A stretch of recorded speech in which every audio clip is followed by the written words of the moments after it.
ఇక్కడ సన్ఫ్లవర్ రైతు గోస పట్టదా, కొనుగోలు కేంద్రాలు లేక దళారుల దోపిడీ, మద్దతు ధర ఇవ్వడంలో సర్కార్ ఫెయిల్, క్వింటాల్పై 2000 వరకు రైతుకు నష్టం, తక్షణమే కొనుగోలు కేంద్రాలు తెరవండి, 7280 కనీస ధర దక్కేలా చూడండి, సీఎం రేవంత్ రెడ్డికి హరీష్ రావు లేఖ. సన్ఫ్లవర్ పొద్దుతిరుగుడు పూలు, పొద్దుతిరుగుడు పంట వేసిన వాళ్ళ అట ఆగమయ్య కాడికి వచ్చిందట. కొనుగోలు కేంద్రాలే లేవట రాష్ట్రంలో.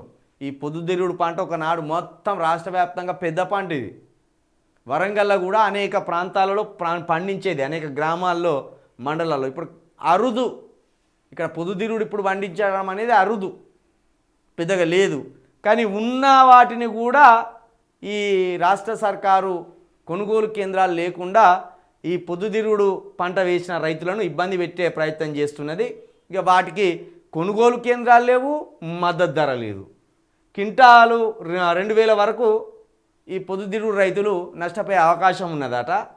ఇక 7280 రూపాయలు మద్దతు ధర వాళ్ళకు ప్రకటించాలని హరీష్ రావు గారు ఒక డిమాండ్ అయితే ముఖ్యమంత్రి గారి ముందు పెట్టే ప్రయత్నం చేస్తున్నారు. మరి అసలు వాటికే దిక్కు లేదు. ఇక పొద్దుతిరుగుడు పంటను కొనే పని చేస్తారా? అంత ఉంటుందా వీళ్ళకు?